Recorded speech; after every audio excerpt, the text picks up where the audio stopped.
Oi, meu nome é Rita de Cássia, tenho 48 anos, moro no Brasil, na cidade de São Paulo. Eu fui diagnosticada em 2019 com DPOC, doença pulmonar obstrutiva crônica. O meu diagnóstico se deu através dos sintomas, né? Eu não sabia identificar o que eu estava sentindo, não sabia identificar que era uma DPOC. Eu comecei com falta de ar, múltiplas infecções, quer dizer, eu tinha muita pneumonia de repetição, até que um dia eu cheguei num hospital passando muito mal, com muita falta de ar e muita tosse, e lá foram feitos alguns exames. Fui encaminhada por um especialista, não foi fácil chegar num especialista, que é num pneumologista, mas eu consegui, e aí foi mais uma maratona de quase 6 meses até eu ser diagnosticada com DPOC. O meu tratamento, como eu fui para um hospital relativamente, é, relativamente não, ele é bom sim, não foi difícil eu ter acesso ao tratamento, porque eu continuo meu tratamento nesse mesmo hospital que eu comecei, que eles descobriram, na verdade, né? Só que a DPOC, como todo mundo sabe, é uma doença crônica e progressiva. E por mais que os pacientes tenham cuidados, tomem medicações, vacina e tudo, ela progride. Então, quando eu fui diagnosticada, o meu estágio era o Gold 2. Hoje, não, hoje ela já evoluiu bastante. Continuo fazendo o tratamento.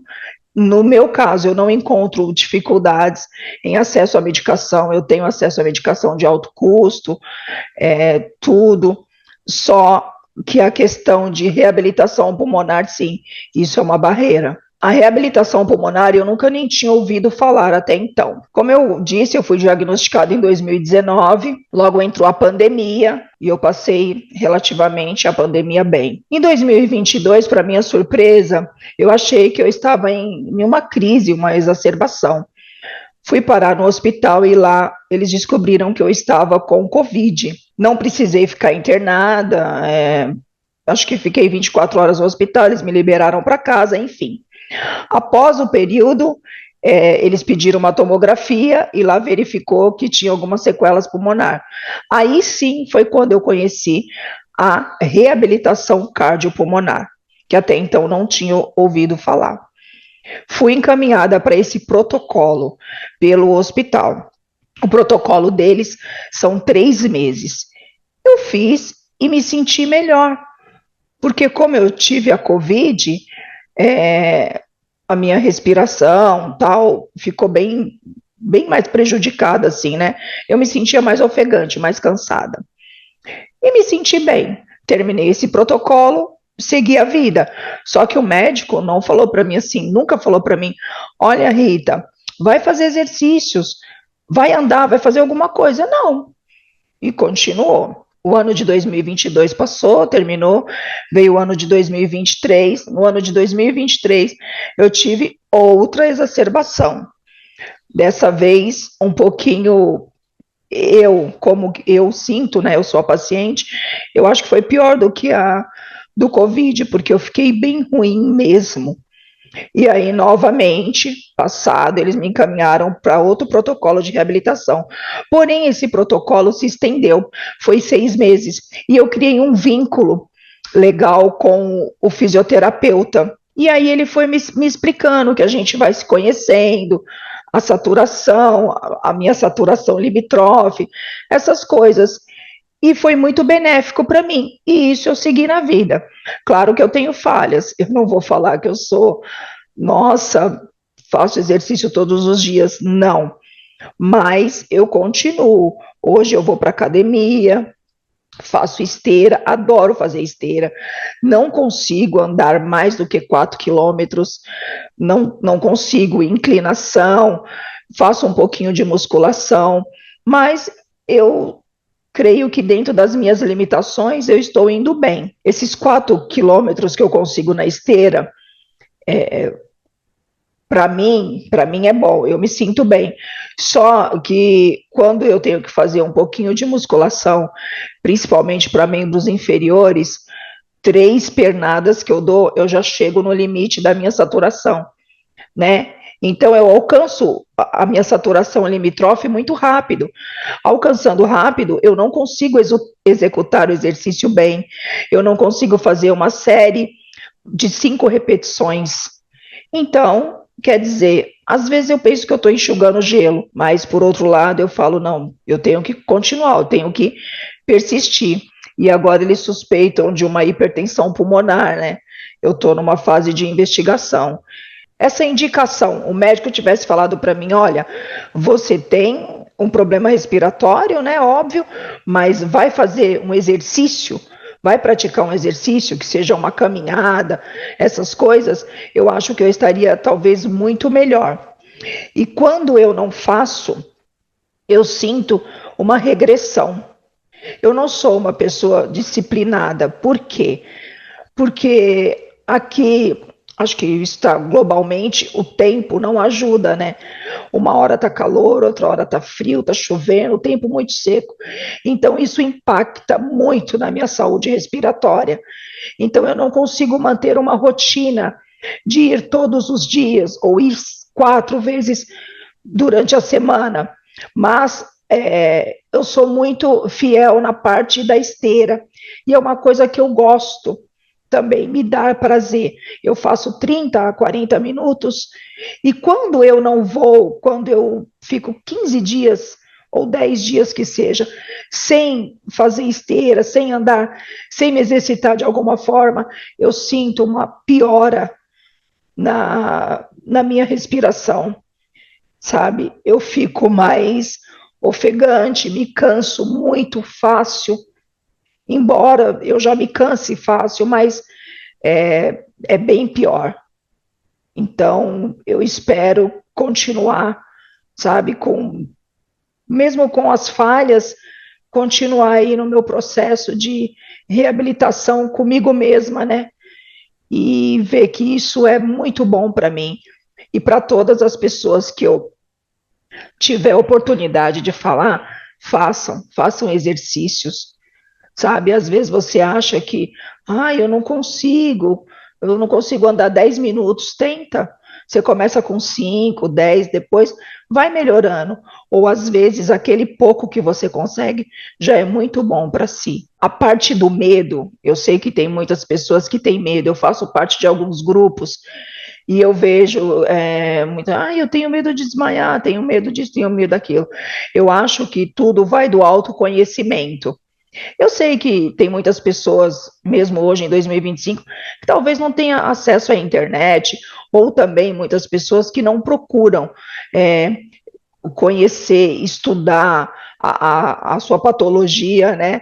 Ou conversar com outras pessoas e tentar absorver, poxa, aquilo ali foi bom para a pessoa, vou tentar também, quem sabe dá certo comigo.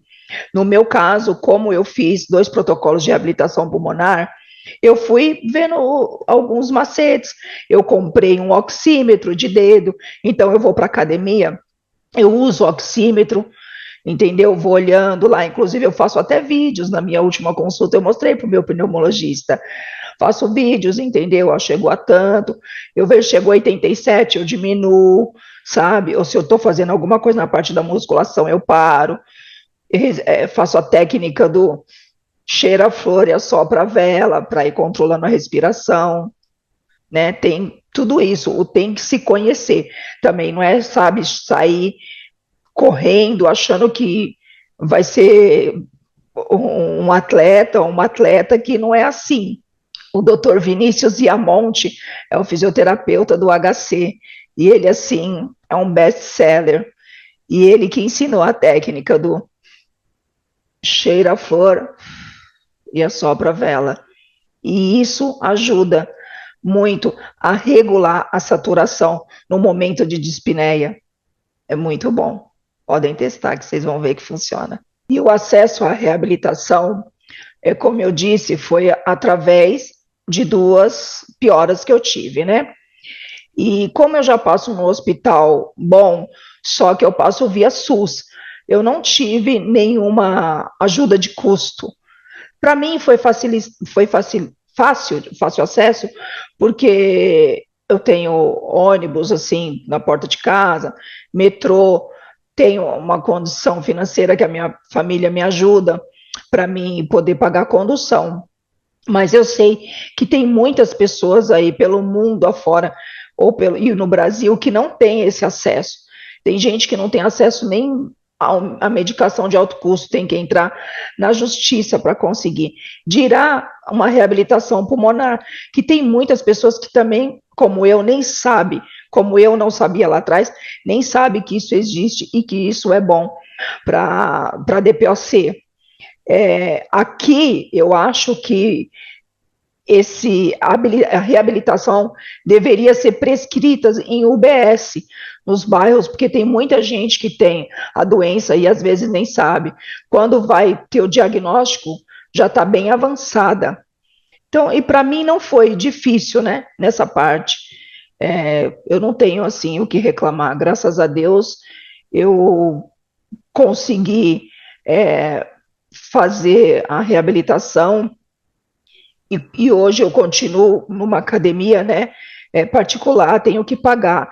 Mas se eu não tivesse, hoje em dia, como eu sei dos benefícios, eu ia até num parque, caminhar numa praça, tentar fazer alguma coisa. O negócio é se mexer, não pode ficar sedentário de jeito nenhum.